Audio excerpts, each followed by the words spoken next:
सभी दर्शकों को मेरा नमस्कार।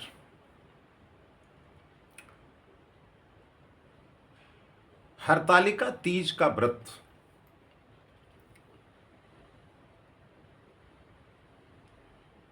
ये अखंड सौभाग्य का व्रत है।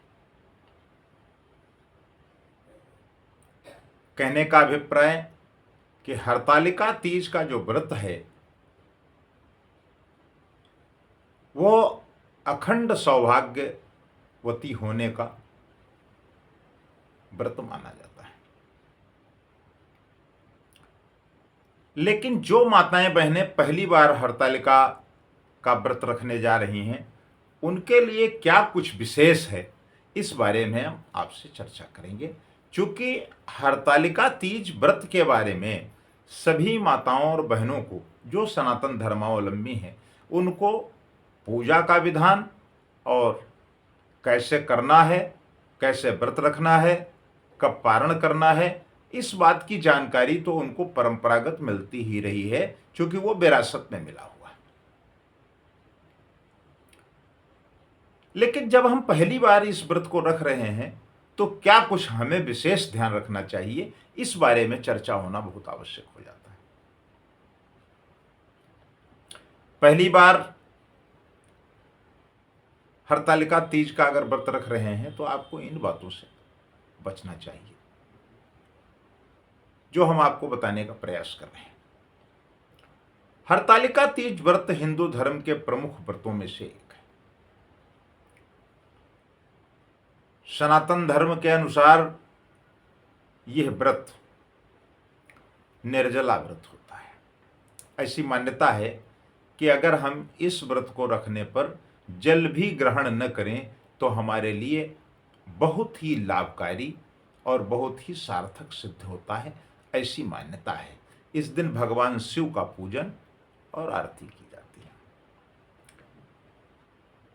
अगर आप पहली बार हरतालिका तीज का व्रत रखने जा रहे हैं तो आपको कुछ विशेष बातों का ध्यान रखना चाहिए, जिसकी चर्चा हम आपसे करेंगे। इस बार 2024 में हरतालिका तीज का व्रत 6 सितंबर दिन गुरुवार को रखा जाएगा।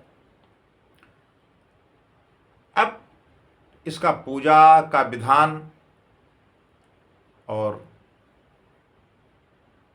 कैसे व्रत करना है, इन सब बिंदुओं पर भी हम आपसे बात करेंगे।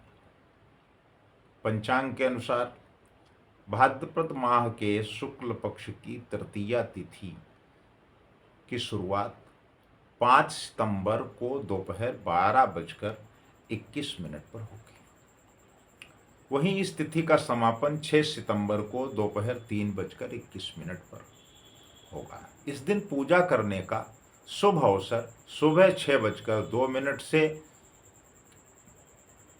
और 8:33 तक मिल रहा है। विश्व पंचांग के अनुसार हम यह जानकारी आपको उपलब्ध करा रहे हैं। अब मैं इसके पूर्व वार्ता कर चुका हूं कि जो पहली बार व्रत रख रही हैं हमारी माताएं बहनें, उनके लिए क्या कुछ खास है। तो 2-3 बातों का आपको विशेष ध्यान रखना चाहिए कि हरतालिका तीज के व्रत वाले दिन काले रंग के वस्त्र और काले रंग की चूड़ियों को नहीं पहनना चाहिए।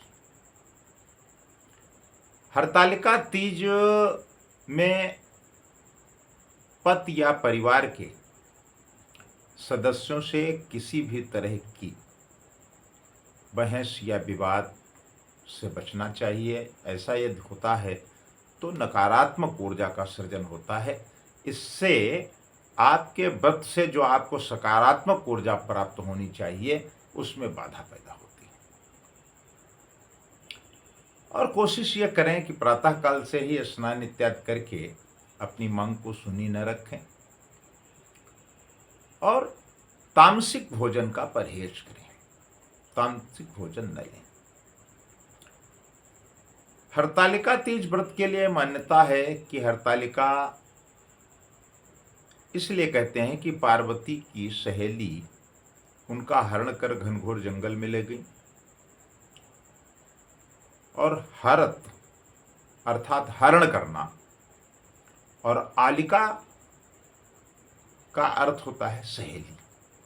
ये भी कहा जाता है कि पार्वती जी ने शिव जी को पाने के लिए कठोर तपस्या की थी, और जिसकी वजह से इस व्रत को रखने का एक विधान बन गया, और हमारी सभी माताएं बहनें अपने अखंड सौभाग्य का वरदान प्राप्त करने के लिए भगवान शिव और माता पार्वती का पूजन करती हैं।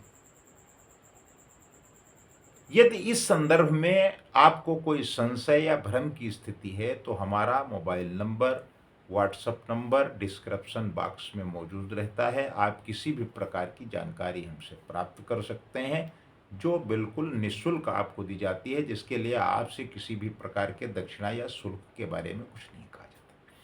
यद्यपि हम स्वभावतः इस पक्ष में नहीं रहते हैं कि किसी व्यक्ति से इस बात का वो किया जाए कि साहब आप जब इतना दक्षिणा देंगे तभी आपको इस बारे में जानकारी दी जाएगी, या आपका जन्म पत्र देखा जाएगा, या उसका फल बताया जाएगा, या किसी ग्रह के बारे में कोई जानकारी दी जाएगी। ऐसा हमारा कोई उद्देश्य नहीं रहता है। आप लोग किसी भी प्रकार की निःशुल्क जानकारी प्राप्त कर सकते हैं, और निस्संकोच आप कभी भी प्रातः 8 बजे से लगा करके रात 10 बजे तक कभी भी फ़ोन कर सकते हैं। आपकी जानकारी एकत्र करके आप तक पहुंचा दी जाएगी। बहुत बहुत धन्यवाद। नमस्कार।